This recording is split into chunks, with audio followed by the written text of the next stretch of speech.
waynu iska furan doonaa doodeennii caawa sidii aan horeba u carabaabay dooda caawa waxay ka hadlaysay shaqalaanta dhalinyarada dalkan aynu joognay jamhuuriyadda Somaliland wuxuu ka mid yahay dalalka yaryar markaa soo kobcaya xagga dhaqaalahaan iyo xagga markaa nolol ahaanba bal waxaan isku dayi doonaa caawa sidii aynu sheegnayba inaan markaa gorfeyno arrinta shaqo la'aanta ee ka jirta markaa Somaliland aynu isku dayi doonaa inaan gorfeyno bal marka hore waxaan isku dayi doonaa si dhageystayaashu inoo fahmaan bal waxaan ka hadlanay ee shaqo la'aanta inaynu Axmed Cabdiqaadir ku wareejino mikrofoonka si dadku mowduuca ay u fahmaan أحمد كسر دواب المركورة ضدك الشغلانت واحد هاي بلو شرح. بسم الله الرحمن الرحيم. السلام عليكم ورحمة الله وبركاته. أقولين أنت أنا موضوع يسوعشوا ومحسن عبد الله نصر دجانا كشوابين وحنا مهنا غيرتها للين تماحدا أقانتها يو كسوق بقلايا شوردن مدشن من الجهلة يشرفت للسقيمي وحنا مهنا غيا أدنى رقم مهنا غيا.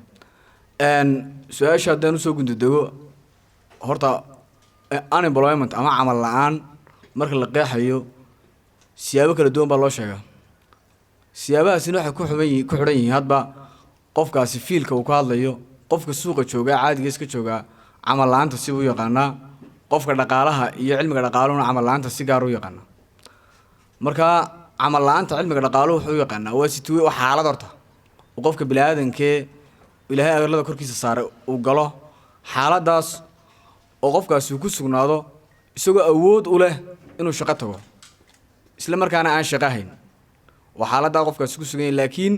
waxa jira qof kasta oo adduun korkiisa jooga bila amal ma noqon karaa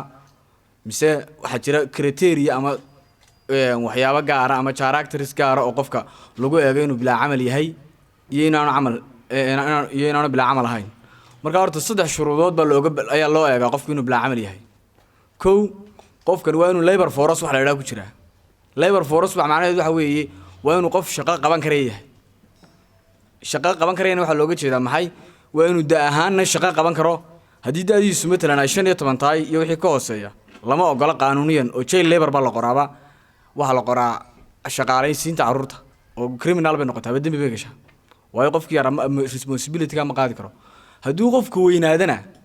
uu sigiisana baf noqdana inkastoo ku xiran tahay hadba wadamadu sida xaaladoodu kala yihiin wadamada qaar baa laga baxaa shaqada 4 years iyo wax ku dhow wadamada qaarna waxa shaqada laga baxaa sigiisana baf baa lagu retire garooba marka qofku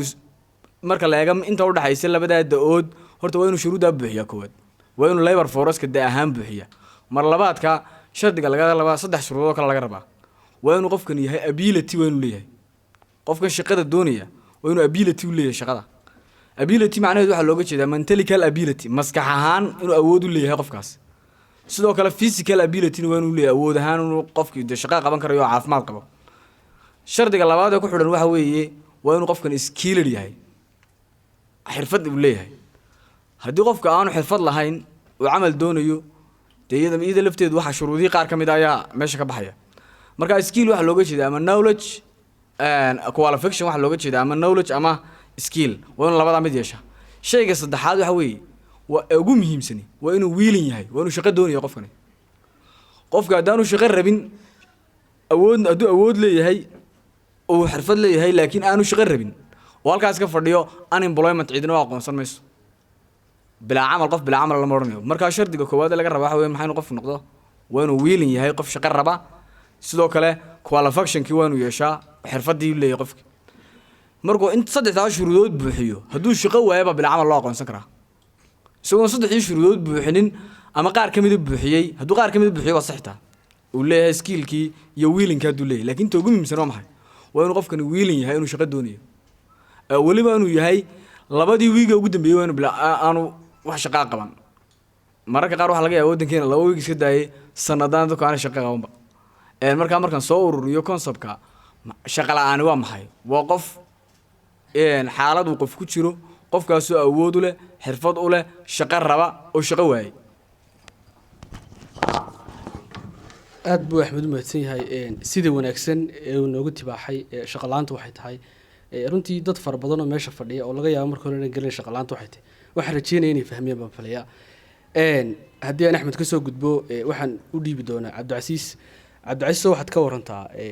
adigu ma aaminsan tahay Somaliland shaqo la'aan baa ka jirta mise kama jirto labadaba waa tabanaysaa kolba kii marka aad doorato السلام عليكم ورحمة الله وبركاته waxaan salaamayaa dhammaan xawlama joogaan dhalinyarta madasha ku sugan baan dhammaantood salaamayaa salaantay markaan ka imaado macadka qabtay doodan isagana si gaar ah salaamayo markaan labadaas salaamood ka soo baxo intaan u gelin shaqo ma jirtaa mise ma jirto waxaan yar daba tegayaa shaqo la'aanta sida walaalkay sheegay shaqo la'aanta saddex ugu soo sheego mid baan doonayaan si yar u adkeeyo willing qofka haddaanu shaqo doonaynin ama aan raadinaynin soo shaqo la'aan ma gelayo absolute answer waxa weeye shaqo la'aan buu gelaya if there is no willing waa shaqo la'aan qodob marka halkaas baan yar adkeynayay markaan ku socdo Somaliland shaqo way buuxdaa in my opinion in my analysis shaqo way buuxdaa shaqadaas marka buuxdo waxa la oran karaa tolo sidee u buuxdaa iyo waxba la isweydiin karayaa laakiin Somaliland in shaqo jirto saddex mas'uul ama laba mas'uul waaweyn baan kugu soo qaadaya kasaweeye wadanka Liibiya wadanka Yemen waxa ka soo qaxay qaxoonti dalkii imaadeen iyagoo caayra oo qaxoontiga waxa loo yaqaan wadad la siiyo loogu ilaaliyo noloshooda halkii imaadaan dadkaas marka koobta yimaadeen wadanka Somaliland yimaadeen ganacsiyada samaysteen iyo halkay maanta marayaan Somaliland intii ku nooleed weli ma marayaan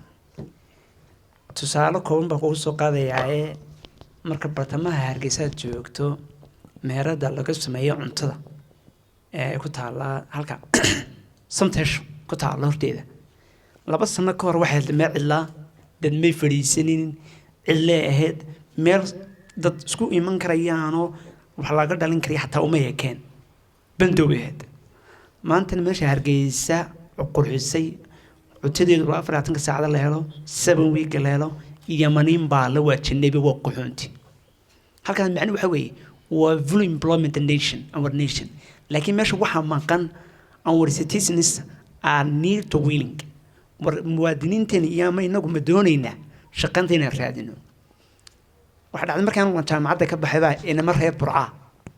ayaan meherad wada farsanay waxaan ku rurnay waxaan doonaynaa magaalada Burco waxa very scarce ku ah iskuulada aan isku tagno aan jeebka qoysaska ku noqono aan iskuul abuurano waa 2016 later 2 years laba sano ka bacd wiilasha mid kamid ah intii ugu yimi magaalada isla meheradii habeen afdheed أقول إنه عبد العزيز سهيبين كي هاتين طلعت قاعدة لين ما أنت ميل بنجوق له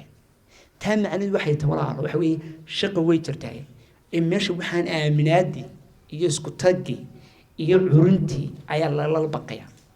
مركب ما أنت وحن كل عنو الشقالة ما نهين هذا الشقالة دول بانين مركب ما شقالين وإحنا آمنسنا معلين تاسوي ممكن يساعدين فكر كيكون على العين ما أنت سكول لسان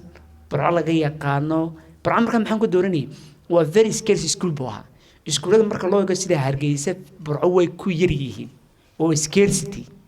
taasaan ku doorbiday waan magaalada labada caasimadda Somaliland iskuulada way scarcity haddaad abuurtaan oo dadaal iyo alla ka cabsi iyo toobad iyo qurux iyo xadaarad iyo aqoon iyo dood keentaan iyo isbedel cilmiyeed waxba soo baxaya 2 sano ka bacdi markaad furaya way naasir baan ku wareejin doonaa haddii mar kale aan ku noqdo doodeen waxay ka hadlaysaa shaqo la'aanta ay ka hadlaysaa dhalinyarada halkan fadhida aqoonyahanka qaarna markaa waxay taageerayaan dalka dee shaqo ka jirta qaarna waxay taageerayaan dalka shaqo kama jirto marka ujeedada iyo ubuucda markaa in ka hadli doono doodeenu halkaasi markaa abaaran tahay naasir baan u dhiibaya naasir adigu maxaad ka leedahay arrintaa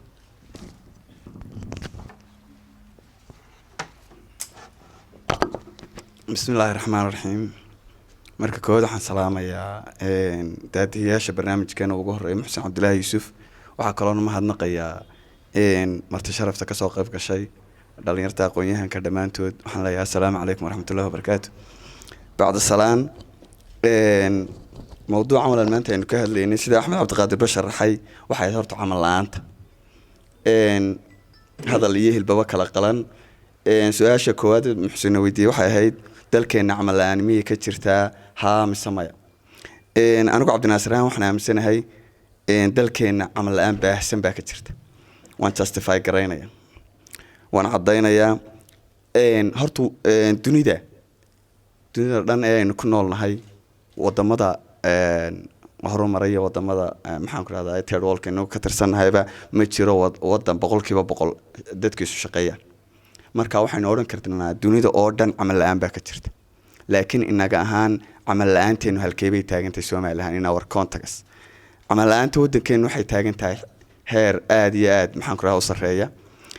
marka laga eego camal la'aanta 3 qaybood baa la qaybiyaa 3 qaybood ayaa loo qaybiyaa saddexdaas aan si yar oo kooban sheegi doonaa ta koowaad waxaa la yiraahdaa frictional unemployment waa qodobka koowaad waxa weeye qofku inteen leeg bay ku qaadanaysaa inuu shaqo helo markaynu inagu Hargeysa joogno qofku uu shaqo ka baxo oo jaamacadda soo dhameeyo inteen leeg bay ku qaadan kartaa inuu shaqo helo anigu waxaan ka baxay jaamacadda 2016 waan garan karaa waan qiimeyn karaa ilaa 2008 arday ka baxday baan ilaa alaan ka shaqo helin ma oran karno ninkaasi labor force kama tirsano shaqo muudeeday xafiis aanu geynin iyo meel aanu geynin maxaan ku dhahay CV ma jirto laakiin maxaa qodobka markaa wuxuu noqonaysaa frictional unemployment qodobka labaad psychological unemployment waxa jira ayaa jira business fluctuations siday businessyadeennu isu bedelayaan imaka dhacday maxaan ku dhahay imaka markuu madaxweyne Muuse dalka qabsaday oo kale waxa jirtay in uu joojiyay maxaan ku dhahdaa dowladnimadii go home te Muqdisho waxa ka baxay halka shaqooyin fara badan oo la oran jiray maxaan ku dhahdaa travel agency aniga ka shaqeynay aniga igu dhacday marka waxa weeye qodobka labaadna uu saameynaya dalkeena psychological unemployment qodobka saddexaad oo isaguna noqonaya Allahumma salli ala Muhammad structural unemployment isaguna wadankeena aad buu ka buuxa marka waxaan anigu ku soo koobi lahaa wadankeena camal la'aan aad u baahsanaya ka jirta aad iyo aad baad u mahadsan tahay weli markaa doodii baynu ku guda jirnaa oo bartakayna marnaa Cabdilaahi baynu dhiib doonaa adoo Cabdilaahi oo arrinta maxaad ka leedahay dalka ma shaqo la'aan baa ka jirta mise shaqo ka jirta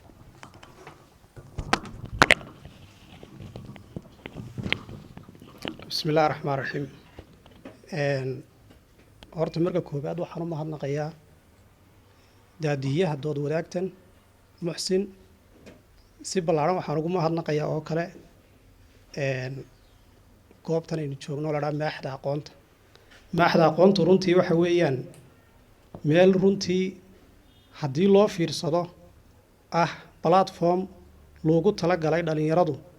inay iska wacyigeliyaan oo isugu yimaadaan noqotana meel dood wadaag leh marka labaad waxaan u mahadnaqayaa dhammaan dhalinyarada isugu timi oo aan aaminsanahay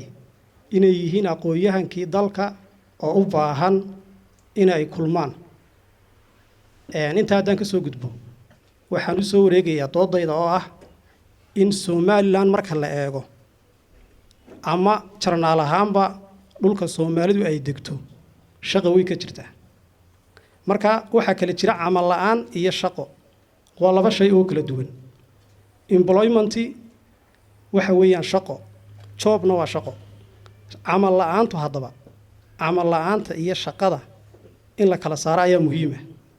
number 1 waxa muhiim ah shaqo marka qofku uu shaqo doonayo dee shaqo la iskama helo qofka bini'aadankii maanta isagoo bartaa fadhiya shaqo iska heli maayo laakiin waxa jira wax la yiraahdo employability skills qofku inuu leeyahay hal shaqaalaysiyo skillskii loo baahnaa haddii aanad skills lahayn taa macnaheedu waxa weeyaan qof u diyaar ma tihid inaad shaqayso tusaale ahaan oo kale dood wadaagta waxaan ku nahay 4 markaa saaxiibkay oo isku ajandanahay sidoo uu sheegay dadka Yemen ka yimi Yemen to kaliya ma Suudaan waa laga yimaadaa Bangladesh waa laga yimaadaa wadamadaas oo dhan dadkii ka yimi xirfad bay lahaayeen xirfadda ay lahaayeen waxa ay keentay isagoo ajaaniba oo aan haysan wax access ama wax u suurta galiyay inuu noqdo qof shaqeeya waxa uu haddana waxa u suurta gashay in ay shaqeeyaan taa macnaheedu waxa weeyaan qofka bini'aadankii environmentiga uu ku nool yahay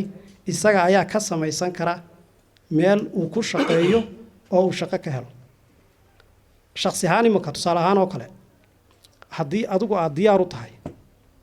marka aad doonayso inaad shaqayso ay kaa go-an tahay inaad noqoto qof workforce-ka ku biira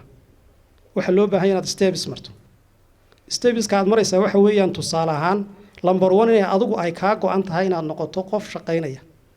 commitment waa inay wixii kaa go-an tahay marka labaad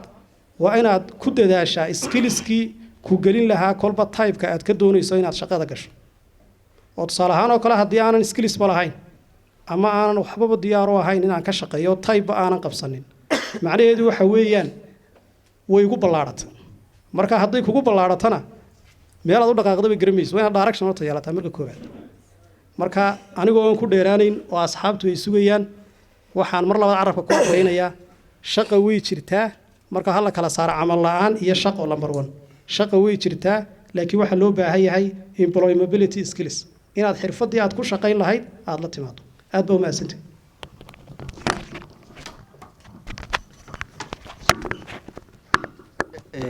labadiinuba cabdilaahi iyo cabdicasiis waxaad taageerteen dalka inay shaqa ka jirto markaad leedahay dalka shaqa ka jirta niman ajaanib baad ka sheekeynaysaa hadday shaqa jirto maxaa tusaale soo qaadan weydo ama dalka ay shaqa taalo yacni dadka waxaan la hadlanaa dee dhalinyartii baan la hadlanaa aqoonyaankii baan la hadlanaa ajaanibka naga daayo dad dalka jooga oo dalka shaqo ka abuuray inaad tusaale ku bixisaan baa ka qurux badan malaha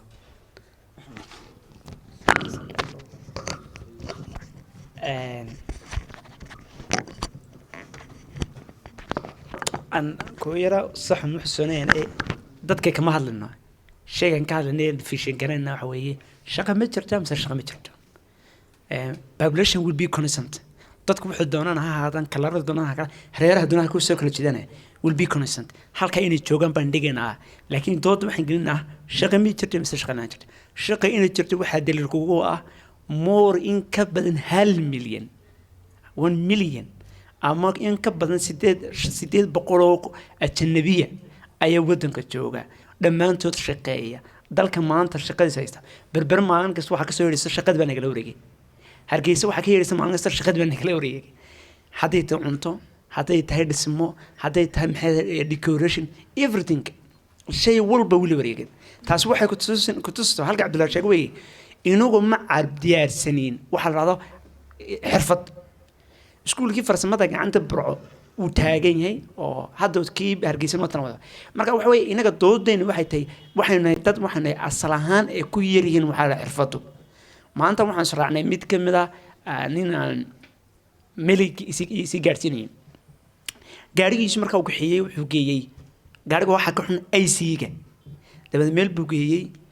wiil buu ku yiri wiilkii buu ku yiri eeg wala eeg waxa lagu yiri hebel baa ku imanaya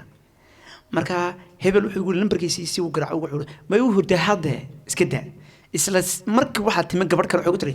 talaayad baa qaybta qaraaltisada iga xuntay wuxuu yiri hebel weeyo hebel wuu hurdaa buu yiri eeg dhaqanka ah ina maalin marka optimal income hesho ad seexato oo dabada 3 cisho 5 cisho hurdo walaal shaqo ma macneeyo inaga dhaqankan waxa weeye aniga Cabdicasiis ahaan waan shaqeynayaa $200 $500 bay soo galaysaa toddobaad bay arkamaysan hurdadaan ku jiray intaas aan ku dhameeyo intaas iga baxayso inta waay waxaan doonaynaa waqtigan ilaalino waynu sii socon doonaa sanad walba Soomaaliland waxa ka tahriiba dhalinyaro fara badan oo markaa badaha ku dhinta dhalinyaradaasi ma shaqo la'aan bay u tahriibaysaa mise duruufo kale u tahriibaysaa Axmed Cabdiqaadir baa u dhiibay intaan su'aasha horta ka jawaabin su'aashii koowaad nimankooda weydiisay dhammaan horta aniga soo maray tabigana waxaad moodaa in laba wax isku qaldan yihiin job opportunity ama entrepreneur war ikhtirac wax la ikhtirac iyo shaqo abuur iyo camal la'aan isku qaldan yihiin su'aasha koowaad waxay wadanka camal la'aan ma ka jirtaa mise kama jirto su'aashaasi markaa waxa nimanka qaar baa waxa u dhigaan dad shaqo abuuray iyo waxay ajenda kale noqonaysaa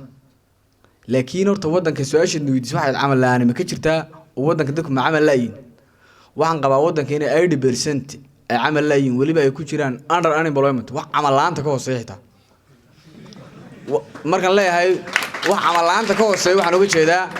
waa definition economiga ku jira marka la yiraahdo under unemployment waxa weeye qofkii saddex siyaabood baa under unemployment u galaa inuu qaadan waayo intuu full time ku shaqeeyo effortisko si oo dhan bixiyo inuu baahiyiisa dabool kari waayo sufficient wage uu qaadan waayo wage ku filan marka qofka maanta oo dhan xitaagnaa ee xiiqsanaa ee $100 qaatay ee credit iska bixin kari waayo wuu shaqeeyaa xitaa lama odhanayo waa under unemployment kii aan shaqeynayn baa dhaamay isaga camal la'aantii buu kasii hoos marayba dabe taas waxay keenaysaa hadhow talo concept kale oo meesha imanayo la yidhaahdo discourage work inay dadkii shaqadiiba ka niyad jabaan waayo qofku wuxuu isweydiinayaa maxay haddaad maanta oo dhan xiiqdo credit guriga bas kama bixin kartid waayo aad u shaqaysanaysaa markaa ila qofka biniaadankii wuxuu doonayaa inuu shaqaysto inuu baahiyiisa weliba ku asaasiga inuu buuxiyo markaan soo ururiyo su-aasha koowaad waxaa jira under unemployment buuxa camal la'aan wax ka hooseeya jira waayo dadka wejka marka la isku celceliyo ka ugu sarreeya ilaa ka ugu hooseeya minimum wejku $100 buu kusoo ururaa $100na 2 carruur iskuulkood ma bixiyo marka qofkaasi waa qof qardo xoogsan xitaa hadduu effort bixinayo taa markan ka gudbo dadyowga tahriibaya iyagu macmal la'aan bay ka tahriibeen waa su-aal meesha taaliyaduna dadku isku mid maaha horta laakiin way ka mid tahay waa factor ka mid a factorada dadku ay wadamadooda uga baxaan waa factor ka mid a camal la'aantu sababtoo halkaa markay tagaan waxay ka shaqeeyaan shaqooyin halkan ba yaallay waa su-aaliyaduna meesha soo gelaysa soo ma maxaa keenay haddaba qofkii shaqada halkan markuu ka shaqeeyo waxaa laga yaabaa hadduu maanta uu kuuli galo ama xamaal galo ama uu timaaj horo ama meel yaro uu shaqo yaro liidata ka shaqeeyo inuu ka qaato 50,000 ama 100,000 baahiisi dabool waayaan laakiin Yurub markuu tago hadduu timaaj horo hadduu dhulka xaadho lacagtii ka yar sarreysa wejtii ka sarreeyo ka qaadanaya xogaa baahiisi soo daboolaya marka dadku way la yaabaan markay dhaantada nimanka lan ka yaacay dee taalkan hadduu maanta qofku kuuli ka galo muxuu ka keenayaa waxa la wuxuu ka keenayaa ma jirto oo qof xiiqay uu noqonayaa wax badan soo saaray laakiin halka markuu tago hadduu xitaa shaqo liidata ka shaqeeyo shaqadii liidatay waxay siibanaysaa inuu development sameeyo way ka muuqataa wadankana source of income ka mid tahay meelaha dadyowga lacagta soo dira taariibayaasha majority-goodu ama cayda soo diraan ama wax kala soo diraan siyaabo kala ma shaqaystaan horta waxay wadanka ku soo celiyeen waxay ka tahriibeen waa waxaan qabaa inkastoo aanay dadku isku duruuf ahayn oo dad yar iska yikacay laakiin dad badan oo waxa jira shaqo la'aan ka cararay oo aan tahriib gelin laakiin wadamadan kale inuu la xeeranba u baxay wax la dhaha internal immigration ama u baxay wadamadan nagu xeeran oo kale u shaqo tagay ama meelo kale carabta oo kale imaka turkiga oo kale waxa maxay meesha qadar bari dhow Somaliland ma ku shaqada hay askar qoray macallimiinta baa askar qortay wadkoos maxaa sababay de waa under unemployment camal la'aantu ka hooseeyo qof mar hadduu camal la'aantii ka hooseeyo waan isaga carraa meesha waa xal ka mid ah xalalka nolosha lagu maareeyo de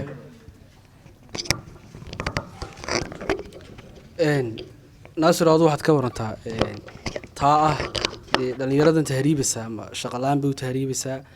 mise duruufo kale oo xagga nolosha haysta bay dadkan u yaacayaan bal taa adigu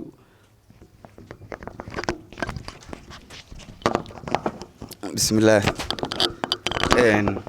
waxay la tahay sida Axmed sheegay Axmed baa kale dhameeyay dadkan horto dhalinyarta tahriibaya laba nooc bay u badan yihiin waa qaar oo waa kuwa Axmed sheegay oo waxa weeye waa qaar iyagoo yar yar oo wixii de noloshii fahansaneen iyagu iskaga baxay laakiin dadku inta badan waxay u badan yihiin dad duruufihii nolosha hooyooyin baa tahriibay oo wadankeena ka tagay maxay hooyadaasi u tagaysay ma ilmo yaroo iska cararayba waxay u cararaysaa way kafeen weyd hooyo wasaaradda ma soo masaxaysa ama meel yaroo kale soo masaxaysa oo $50 ama $100 qaadan way wasaaradeena wayna ognay qofka siid wuxuu qaataa $600 $600 laana afwan $600 laana maanta maxay ka taargeysa cashada harakooga kooguma filna marka hooyada haysata 7 carruur ah ee hargeysa ku korinaysa ee agoonta qasab waxa ay inay taariibto marka camal la'aanta baahsan ee jirto un bay ka taariibtay baan aaminsanay waxa kale oo jira iyaguna dhalinyaro aad u fara badan oo markay wadanka ka tagaan halka wax fara badan ka soo qabsada imaka tusaale waxa inoogu filan ninkan shaaha wareejiye keenay fikradaha dhalinyaro fara badan oo inta wadanka ka tageen ama wadamada saarka qabtay ama qurbaha qabtay ayaa fikrada aad u fara badan oo fiican wadanka keenay inta dacamalaanta halkan jirtay u adkeysan waayeen marka waxaan aaminsanahay dhalinyarta intooda badan 70% inay ka maxaan ku ka tahriibeen camal la'aan waa mahadsantahay Cabdullaahi aduu ma ku taageersantay labadan waxay dhiirigelinayaan in dhalinyaradu tahriibaan maadaama ayna shaqo jirin bal adigu arrintaa ka wax bismillaahi raxmaan raxiim horta nimankan aan asxaabtana ee dood wadaagtaanay horta anigoo soo dhaweynaya fikrikooda laakiin haddana haddii hadalkiisii cabdiqaadir aan jara raaco wuxuu sheegay dadka badankoodu waxaanay ka tahriibayaan anay ka tegayaan ma aha shaqo la'aan oo keliya marka macnaheedu waxa weeyaan still hadalkiisu ma caddo kuma cadda waxa laga tegaya horta waa maxay faktorka laga tegaya waa maxay horta lambar 1 talabaadee kale haddii aan jara raaco saaxiibkiisa labaad wuxuu yidhi qaar badan oo xaggaa tegay marka ay soo noqdeen xaggan waxay ka abuureen shaqooyin macnaheedu waxa weeyaan shaqadan uu abuuray waa shaqo yar oo shaaha eegada shaqo yar oo dhabarka lagu qaadayo shaaha macnaheedu hargeysa way taaliday weeyaan laakiin qofkani xirfad baanu garanayn ama waa aragnimo ayaanu lahayn marka dadkii ha la diyaariyo oo ha loo diyaariyo in ay noqdaan dad fahansan sida loo shaqaysto laakiin shaqa way taala maadaama intuu Mareykan tagay ama uu Yurub tagay uu soo noqday oo intuu shaah dhabar ku qaaday hargeysa ku iibinayo de macnaheedu waxa weeyaan hargeysa markii horeba shaah uu ku iibin karaa marka waxaan leeyahay doodaas way jabantee dib ha loogu noqdo hadoo maasid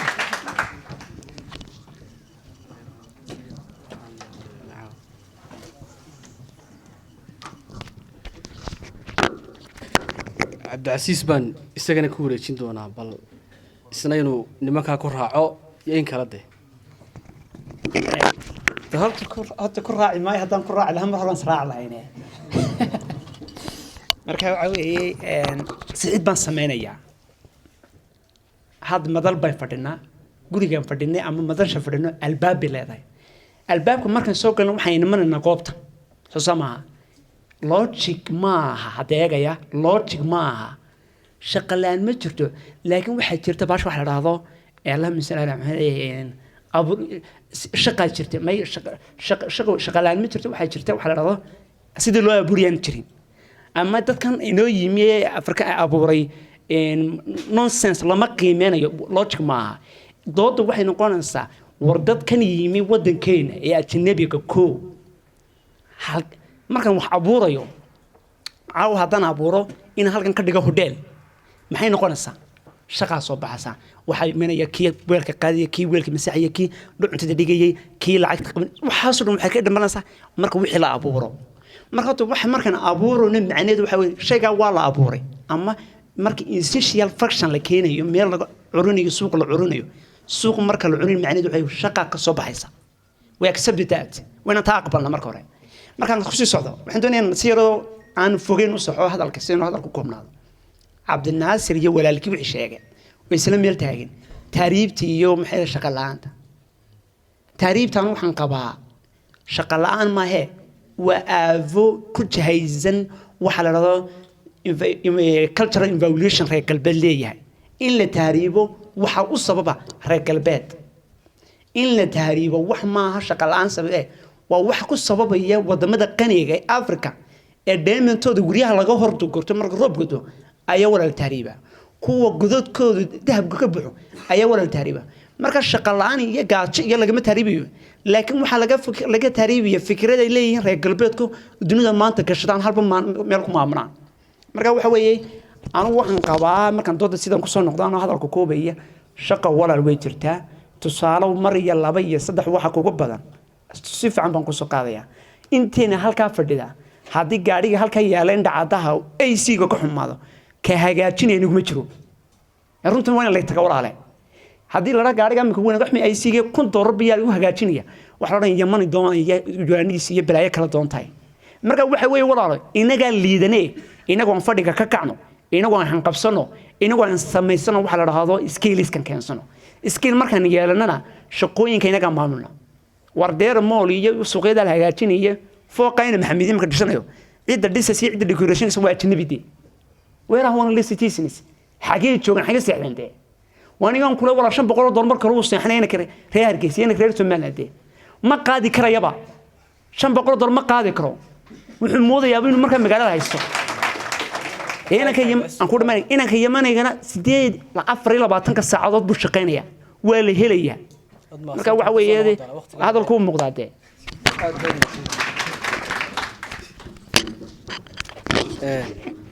si wanaagsan bay markaa u tabeexiyeen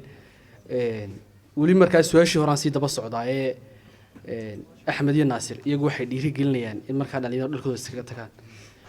ma waxaad doorbidaysaa in kumanaan kulo dhalinyarada badaha ay ku halaagmaan shaqo darteed baa doorbidaysaa axmed oo dhibe horta misleadingka la iska saaro haddii la isyool habaabiyo waa khatar bay u gelaysaa moogta sida caadiga ah ee dunidu markay wax la analyse garanayo waxyaabaha qof uu wadan uga tago wadan kale u tago ama immigration ama ha noqoto illegal ha noqoto ama legal ha noqoto waa mid ka mid ah fursadaha shaqada waa mid ku jira inuu qofku shaqo tagay waa mid ku jirta de ama tari hadduu diyaarad raacay mu tari markaa miya ninka diyaaradda raacay Yilanda u shaqo tagay ama meel kale u shaqo tagay ama Qatar u shaqo tagay isaga soo wadan kama bixino anoo ka hadlimayno in dadku ay illegal immigration ku baxaan sida caadiga ah marka economically u hadlayaan oo dhaqaale ahaan marka hadlayo factorka immigration waa factor kamid ah in waxyaabaha ay dadku wadankooda uga tagaan ay wadan kale u tagaan say shaqo nolosha dhaato u raadsadaan maantana may bilaabmin awooyaashay ba tacbiray qofkii bini'aadankaana damiirkiisa siinaaday meesha joogtay ay ku anfici weydo inaad isaga dhaqaajiso wata soo wax iska caadi ah laakiin aanu ma dhiirigelinayo meel dadka dareera laakiin mid kalena waa sheegaya shaqada toogu hooseysa waxa weeye waa kuuli Soma kuuli skill uma baana xitaa soo boogid muxuu baahan yahay xoog 2014 kuuli baan raadiyay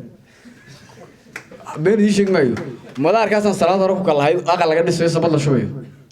sabadii markaan fadhiistaan ugu soo reeday dadka kuuliga waxa la qoray dad fara badan baa yimi meesha horta marketka cidhiidh ugu noqdayba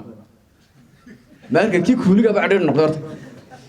marka anigu aakhirkii shaqadii waxaan ku helay war jaamacad baan ka baxay haddaan kuuliga waayo waan tahriib ee shaqada la ogolaaday waa la igu daray mid labaad baan ku sheegay seelada dad saa ku kala hado oo tiraado xoolaha maalmaha uu shifti dhimaanku jiray in arigu de uu soconayo haddaad istiraa opportunity fursad shaqo ka raadso horta laba in kala saarno qofku ma shaqo uu ka shaqeeyo mise skillkiisa